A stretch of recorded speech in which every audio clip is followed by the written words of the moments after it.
I'm Fiona Stefanis, and I'm Dirk. The boat yard did a wonderful job. I'm glad that everybody could make it here today. Hip hip hooray! Hip hip hooray! Hip hip hooray!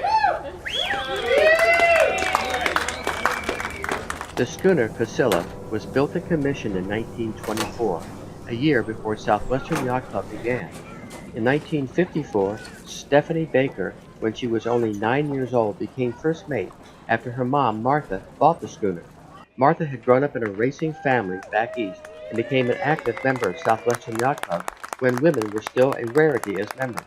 Her dream was to race in the Transpac, and in 1957 that dream came true, and daughter Stephanie was the youngest female to ever crew in the Transpac. 1957 also marked the first time Southwestern Yacht Club had an entry in this race. We are honored to have Stephanie here today to celebrate the new life of Quascilla with her new owners Fiona and Dirk Stefanos. whole body. Hooray! Oh, wonderful. Yes. Thank you, guys. Thank you for bringing her back to life. Yes.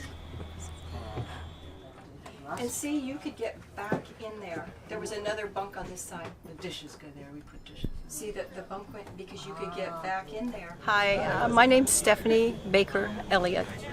I grew up sailing Quascilla from about 54 to 58 or 59. I'm not sure which. It was a huge event. My mom, it was her bucket list to have a schooner and sail Transpac. Her father was a great racer on the East Coast, and she wanted to do Transpac. That was her bucket list. And so Quascilla was purchased, and we campaigned her for, I think, 2 or 3 years. So I was about 9, I think, when I started sailing on her. And we campaigned her for about 2 or 3 years, and then we did Transpac. And Transpac that year had 4 years of absolutely no wind. It was a mill pond out there. So as a 12-year-old, you can imagine, I had one deck of cards and one game of cootie, and that's all I had to entertain myself. So it was interesting. I got to make the coffee in the morning, and I got to stop the golly wobbler. Those were my 2 big jobs, which were pretty substantial, but I had to entertain myself the rest of the time. And it was 19 days, as I said, and it was a long 19 days because 4 of those there was no action. And so we filled the cockpit full of water. They took buckets and dumped them over and got sea urchins, and some of the people went swimming, and we bathed in salt water, and everything was done in salt water. My mom was a gourmet cook, and we all ran out of ice, I think about 4 or 5 days out. And so everything had to be done from cans. So the cans came up from the bilge, and she made these fabulous gourmet meals out of canned goods. And I think there were 7 of us on board, all good friends, some of them members of the yacht club, actually quite a few members of Southwestern. And it was probably a bucket list trip. At the time. I didn't know what a big role it was going to play in my life. And once you sail a schooner, there's something that happens in your heart. You don't get over it. You just always are gravitated toward it. And she's quite smooth to sail on.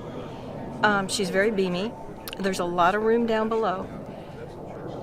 But she was beautiful handling. I could sail this boat, even in heavy weather. But I remember standing on it steering, not sitting. So I'd have to look in my repertoire to see what was different. But my mom, she was a sailmaker. She was a flag maker. She was a single working mom. She did everything she could to do her bucket list, and this was her bucket list. And the sail loft up here on Shelter Island was built for her. The first one was over the San Diego Marine Exchange in the back. Mm-hmm. That was the very first loft. And before that, it was a flag shop, and that was in Newport. So she went flags, but before that, she was cooking on a fishing vessel. She was doing all kinds of, she was stewardess. She just was one of those single working moms that figured out how to make a living and support a little girl. You had a wonderful mom. She's fabulous.